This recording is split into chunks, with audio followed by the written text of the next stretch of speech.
جغلن سلام شیمی جن بلا میسته. امروزم به ایت از ویدیوهای از رشتی خوش بمایید. بیشیم تا با هم ایت با سیرما پلای اصیل شمالی چگونیم.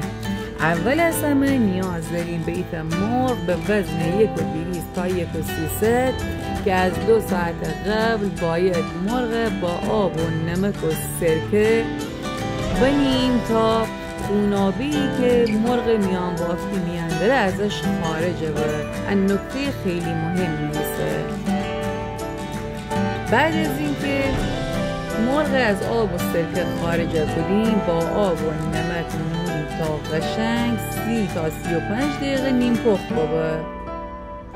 بعد مرغ همه طرف روغن قشنگ سرخ و برشته بکنید. تمام ران و بال و سینه مرغ باید خیلی قشنگ سرخ و برشته بابه. ترجیحاً از برنج شمالی استفاده بکنید. برنج موقع آب کش کردن یک کمی زنده تر بکنید. جغلن تا آخر ویدیو من همراهی بکنید. اما دو تا نکته مهم داره که شیمی خدمت عرض کنم.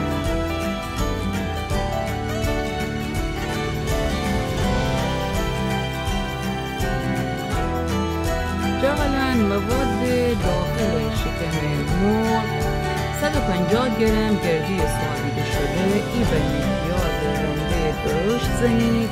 3-4 تا حبه سیر رنده بکنید. باید حتما از رب ازگی یا رب انار استفاده بکنید. اگر نداشتید رب آلوچم پنیر استفاده بکنید. نمک و فلفلم بهش اضافه کنید. همه مواد با هم مخلوط کنیم. من از رب انار و هم از دانه انار استفاده بکنم. بعد از اینکه همه مواد قشنگ با هم دیگه مخلوط بکنید، از این مواد دل مرغ میان بکنید. جغلن اصالت با سیرما پلا و گرده با آستارا و اردبیل که امروزه مازندران و گیلان جهان مرسومه. توی اکثر رستورانات با سیرما پلای مرغ سرو کنن.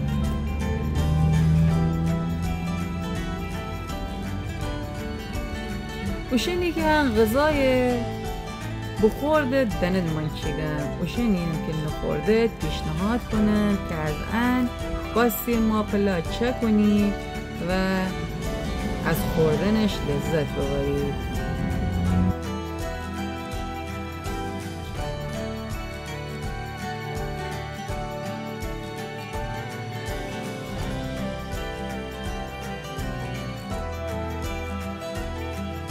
لطفاً با لایک و کامنت و سابسکرایب از من حمایت بکنید.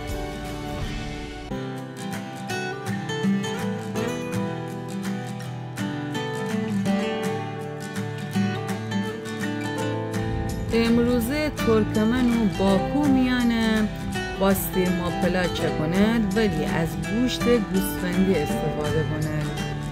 از این مواد آماده کنه داخل شکم گوسفند بکنه. بعد لای برنج نهند روی زغال 2 ساعت تا قشنگ بپزه.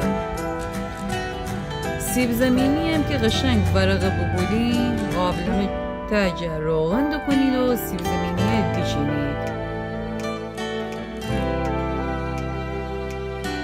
چند قاشق از برنج زعفرانی بکنید. برای کف قابلمه روی سیب زمینی کنید.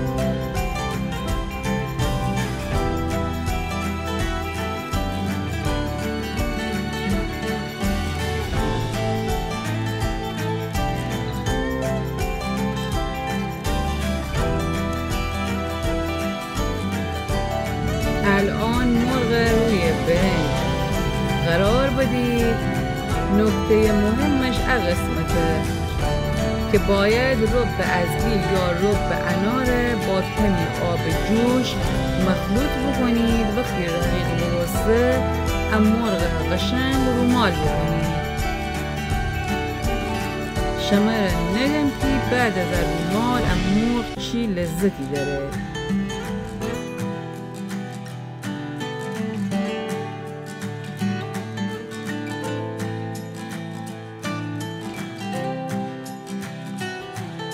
مابقی برنج هم کنید سفید و هم کنید زعفرانی روی مرغ فو کنید.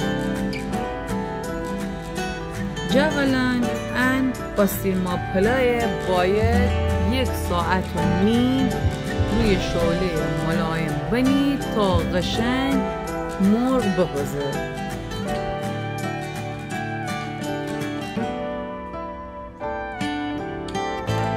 از روغنی که مرغ سرخ رو دیدیم روی برنج فو کنید.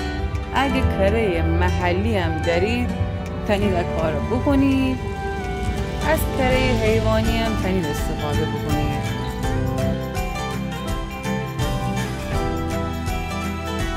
برنج با دم کنید بنید تا قشنگ دم بره.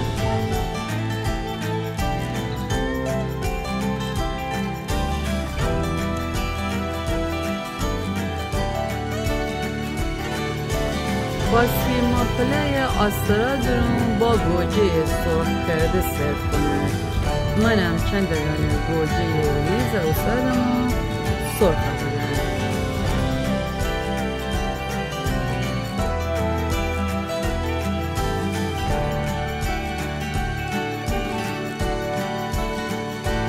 به به شما نوستن چه عطر بویی داشتید. امیدوارم که شما هم باستیرما پلای چک کنید و از خوردنش در کنار خانواده لذت ببرید.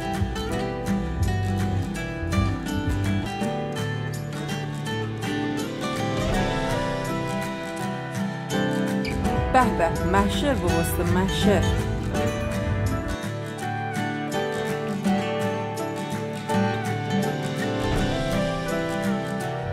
شیمی جان بالا میست.